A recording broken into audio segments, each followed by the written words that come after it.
میرے محترم دوستوں بزرگ حافظوں، حاجتیں پوری کیوں نہیں ہوتی؟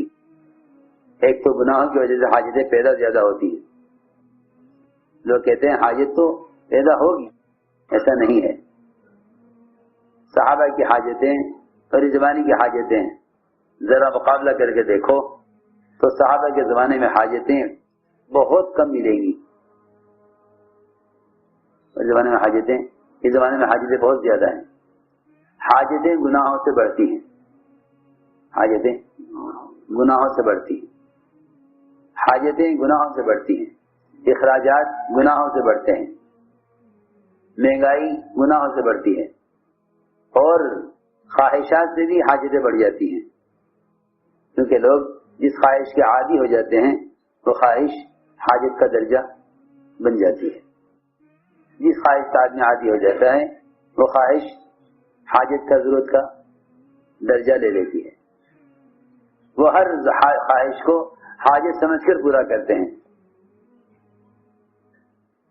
تو ایک بات میں نے عرض کی ہے کہ گناہوں سے حاجتیں پیدا ہوتی ہیں۔ جب آدمی گناہ کر کے توبہ نہیں کرتا تو جس طرح دل سیاہ ہوتا ہے، اس طرح جتنے انسان کے پاس کمائی کے اسباب اور ذرائع ہیں اور جتنے اعضاء کا استعمال کسب حلال کے لیے کرتا ہے، وہ سارے اعضاء بھی گناہوں سے متاثر ہوتے ہیں۔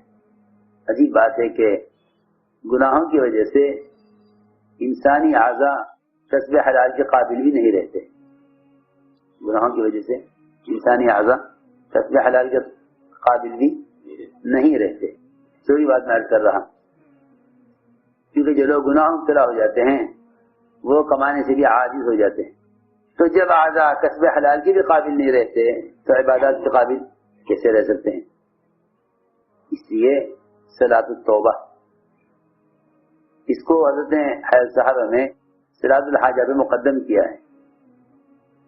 صلاۃ الحاجہ پہلے لاتے، لیکن صلاۃ التوبہ کو حضرت نے حیات صحابہ کی تبویب میں مقدم کیا ہے صلاۃ الحاجہ پر، کیونکہ اگر صلاۃ التوبہ نہیں پڑھے گا تو صلاۃ الحاجہ کی توفیق نہیں ہوگی۔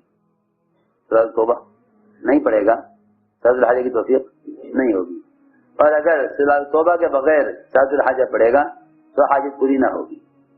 سمجھ آ رہی میری بات؟ اس لیے کہ جو حاجتیں گناہوں کی وجہ سے اٹکتی ہیں وہ توبہ کے بغیر پوری کیسے ہو سکتی؟ جو حاجتیں گناہوں کی وجہ سے اٹکتی ہیں وہ توبہ کے بغیر کیسے پوری ہو جائیں گی؟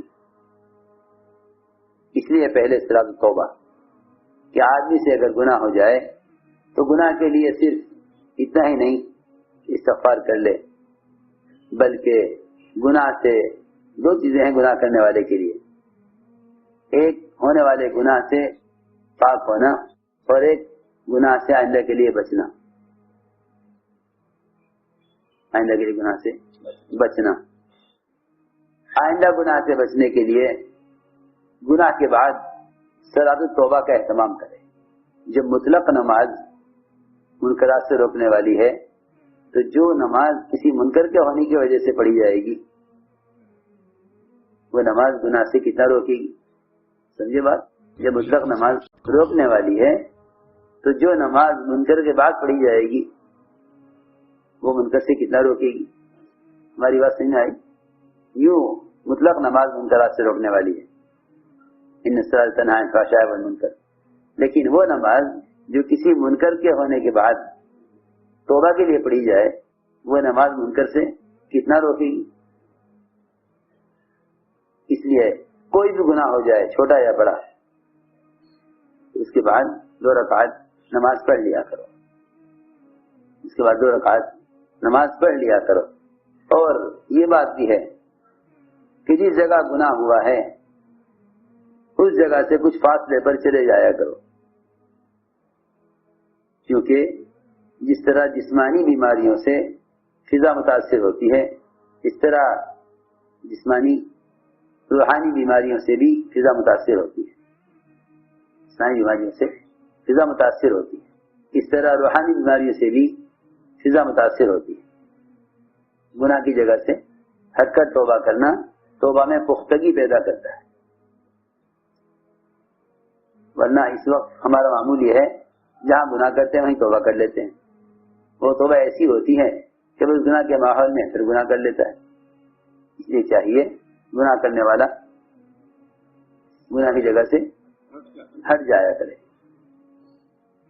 جیسا سو قدر کرنے والے سے عالم نے کہا تھا کہ تم اپنی جگہ سے نکل کر فلاں جگہ جاؤ. اس پر لکھا ہے علماء نے کہ یہ توبہ کے اندر پختگی پیدا کرے گا. توبہ میں پختگی پیدا کرے گا. عبداللہ بن بریدہ اپنے والد سے نقل کرتے ہیں حضور اکرم صلی اللہ علیہ وسلم نے ایک دن صبح کے وقت فرمایا بلال کو بلا کر کہ اے بلال، کیا بات ہے کہ تم کل رات جنت میں مجھ سے آگے آگے چل رہے تھے؟ میں کل رات جنت میں داخل ہوا تو میں نے دیکھا، میں نے تمہارے جوتوں کی آہٹ اپنے سے آگے سنی. کیا عمل کرتے ہو؟ عرض کہ یا رسول اللہ، میرا معمول ہے یہ کہ جب مجھ سے کوئی بھی گناہ ہو جاتا ہے، جب مجھ سے کوئی بھی گناہ ہو جاتا ہے تو میں 2 رکعت نماز پڑھ لیتا ہوں. 2 رکعت نماز پڑھ لیتا ہوں. اور جب بھی میرا وضو ٹوٹ جاتا ہے میں اس وضو کے ٹوٹتے ہی وضو کرتا ہوں اور 2 رکعت نماز پڑھ لیتا ہوں. باوضو رہنا مسلح رہنا ہے. سمجھے نہیں؟ باوضو رہنا کیا ہے؟ مسلح رہنا. جو آدمی باوضو رہتا ہے وہ ہتھیار باندھے ہوئے رہتا ہے. جو باوضو رہتا ہے وہ ہتھیار باندھے ہوئے رہتا ہے.